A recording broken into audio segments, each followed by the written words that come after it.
Peningkatan jumlah arus mudik kurang dari sepekan jelang Lebaran juga tercatat di Pelabuhan Murhum Bau-Bau. Per Senin sore, jumlah pemudik yang turun kapal mencapai 13.000 orang.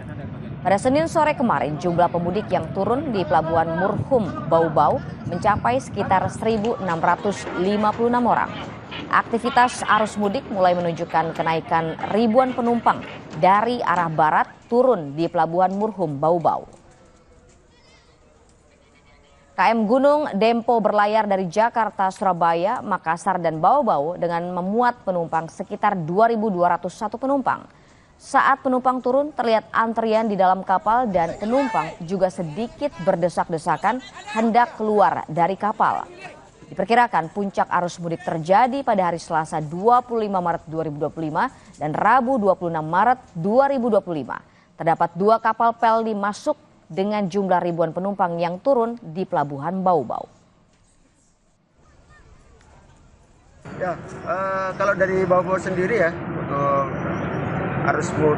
arus mudik ini kira-kira diperkirakan saya tanggal 25 dan di tanggal 26. Itu ada kapal Sinabung dan kapal Labuh Baru untuk di tanggal 26. Itu penumpang dari arah mana?